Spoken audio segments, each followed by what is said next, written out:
আজি মই বড়ো ধানখিনি চাব আহিলোঁ। প্ৰায় 4-5 দিন মানে হ'ল নাহা। ভালেই হৈছে, তথাপিও আৰু ইমান এটা ভাল হ'ব পৰা নাই। কি হয় ক'ব পৰা নাই আৰু। এতিয়া সেউজীয়া হৈ আহিছে, ইয়াৰ অলপ গুচিবিলাকো অলপ বাঢ়িছে। পানী চেষ্টা কৰি উঠাই আছোঁ। এতিয়ালৈকে চিলোটো ব্যৱস্থা কৰিব পৰা নাই, আপোনালোকক কৈ আছোঁ মই। তথাপিও অলপ সুবিধা আছে, পানী অনা সুবিধা নোহোৱা নহয়। এতিয়া অলপ ধুনীয়াকৈ বাঢ়িছে, তাকে অলপ চাফা কৰি দিওঁ বুলি আহিলোঁ। যিহেতু এই বছৰে প্ৰথম কৰিছোঁ যে মই, সেইকাৰণে ইমান এটা আইডিয়া হোৱা নাই। এই বছৰৰ পৰা নিশ্চয় কি কৰিব লাগে সকলোখিনি বুজি পাম বুলি ভাবিছোঁ।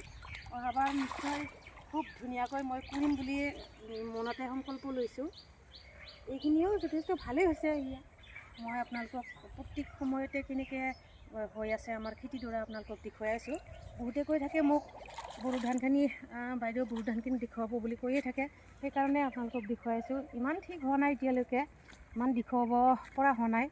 তথাপিও আৰু কিছুমানৰ মানে কমেণ্টত কৈ থকাৰ কাৰণে মই দেখুৱাই আছোঁ।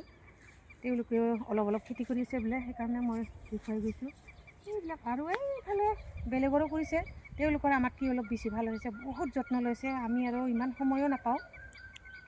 আজি এইখিনিকে দেখুৱালোঁ, আৰু পিছত ভাল হ'লে নিশ্চয় আপোনালোকে দেখিবলৈ পাব।